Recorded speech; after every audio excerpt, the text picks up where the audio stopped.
So hello viewer, welcome back my YouTube channel. तो आज के लेक्चर में हम डिस्कस करने वाले हैं जो एग्रीकल्चर की इम्पोर्टेंट टर्मिनोलॉजी है उसके बारे में। इससे क्वेश्चन हर एग्ज़ाम में पुट होता ही है। तो चलिए स्टार्ट करते हैं और जानते हैं कौन कौन सी टर्मिनोलॉजी है। तो सबसे पहले जानते हैं क्रॉप रोटेशन यानी फसल चक्र। तो एक ही खेत में दो या दो से अधिक फसलों को हेर पर करके बोना क्रॉप रोटेशन कहलाता है। मान लो हमारी फील्ड है, इसमें गेहूँ लगाया है इस साल। अगले साल जो हम बोएंगे वो फसल चेंज कर देंगे, कोई भी गेहूं की जगह पर सरसों लगा सकते हैं या फिर दलहनी फसल लगा सकते हैं। सबसे अच्छी जो क्रॉप रोटेशन के लिए होती है वो दलहनी फसल होती है कोई भी। नेक्स्ट बात करते हैं हम जो अंतराशस्य होता है इंटरक्रॉपिंग।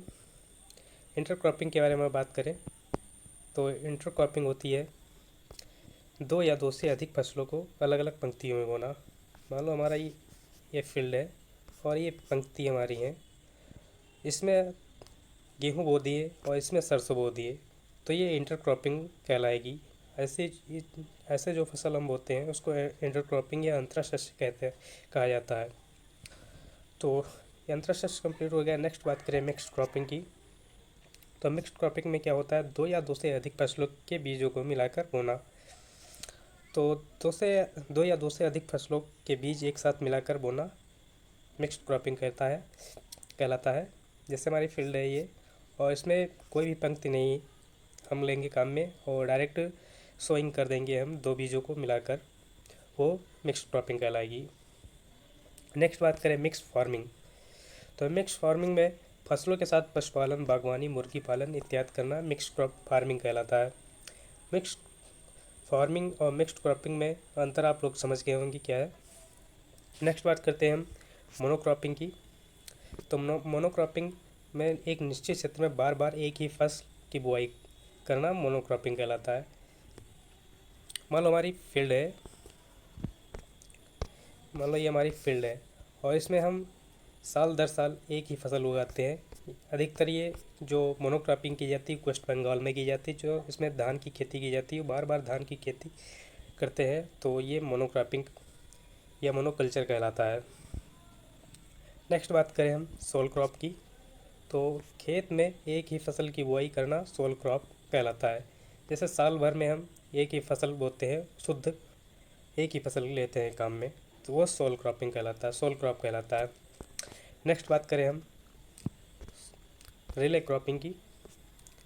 तो रिले क्रॉपिंग वो होती है जैसे कोई फसल हमारी फील्ड में लगी है, ये मान लो हमारी फसल लगी है और इसके काटने से पहले दूसरी फसल को बो देना, और रिले क्रॉपिंग या अविराम खेती कहलाती है।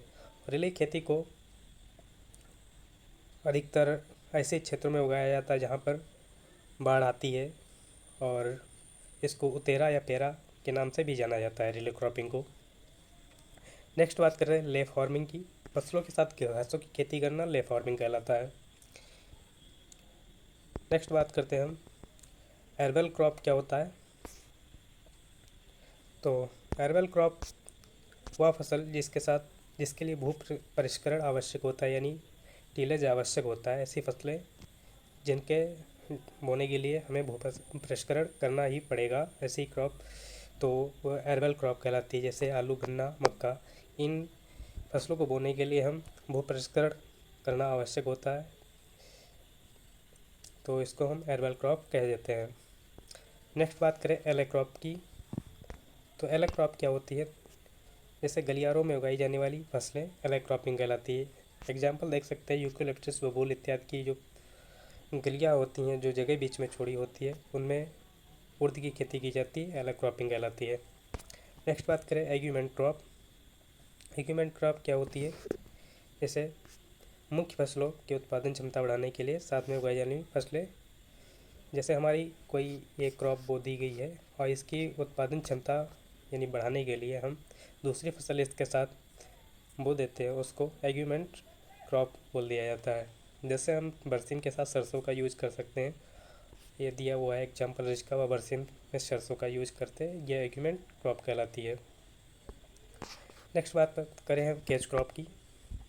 तो कैच क्रॉप वह होती है मुख्य फसल वातावरणीय कारणों से नष्ट हो जाए तब समयावधि वाली फसल को उगाना, जिससे आर्थिक क्षतिपूर्त हो सके, उसे कैच क्रॉप कहा जाता है। मान लो हमारी कोई फसल लगी है खेत में, यानी जलवायु परिवर्तन के कारण या फिर किसी ओलावृष्टि या फिर अधिक वर्षा के कारण हमारी फसलियाँ उसको हानि पहुंच जाती है, नष्ट हो जाती है। जो टाइमिंग पीरियड बचा है इस फसल के कटने के बीच में, जो टाइम बच जाता है, उस टाइम पीरियड में हम किसी छोटी ड्यूरेशन की, छोटे काल की फसल लगा लेते हैं, जिससे जो हमारी फसल जो लगी है उसकी क्षतिपूर्ति बराबर कर सके, तो उसको हम कैच क्रॉप के नाम से जानते हैं। जैसे एग्जांपल में तोरिया, मूंग, उड़द, चवला, ये जो फसलें होती हैं, जो इनका जीवन काल जो होता है छोटा जीवन काल होता है। इनका 60 से 70, 80, 90 दिन में ये आसानी से उग जाती हैं, जो कि मुख्य फसल जो हमारी है उसका भरपाई कर देती हैं। तो ऐसी फसलें जो होती हैं कैच क्रॉप कहलाती हैं। नेक्स्ट बात करें कोल क्रॉप की, तो कोल क्रॉप क्या होती है उसको जानते हैं। ठंडे वातावरण की जो फसलें होती हैं, जिनको ठंड की आवश्यकता होती है, ऐसी फसलें कोल क्रॉप कहलाती है। उदाहरण में फूल गोभी, पत्ता गोभी, ये हमारी कोल क्रॉप्स होती हैं। नेक्स्ट बात करें हम कवर क्रॉप की, इसको आच्छादित फसल बोल देते हैं। तो मृदा की सतह के ढकने वाली फसलें, जो इनका मुख्य उद्देश्य होता है मृदा नमी संरक्षण का, जैसे एग्जांपल में लोबिया, उड़द, मूंगफली आदि। जैसे कवर, जैसे हमारी मृदा क्षरण होती है, जल के द्वारा मृदा का क्षरण हो जाता है, वायु के द्वारा मृदा का क्षरण हो जाता है, और भी जैसे नमी संरक्षण होता है, एवापोरेशन यानी वाष्पीकरण हो जाता है। इसके लिए हम जो कवर का यूज़ करते हैं, कवर के रूप में जिन फसलों का यूज किया जाता है उनको हम कवर क्रॉप बोल देते हैं। इसके उदाहरण जो लोबिया है, उड़द है, मूंगफली है, ये फसलें जो होती हैं सतह को ढक लेती हैं, जिससे वो मृदा का क्षरण नहीं होता है और नमी का संरक्षण होता रहता है। इसको मल्च क्रॉप भी कह देते हैं। तो आज के वीडियो में बस इतना ही। अगर वीडियो इन्फॉर्मेटिव लगी हो तो ज़रूर शेयर करें और चैनल को सब्सक्राइब करें। Thanks for watching.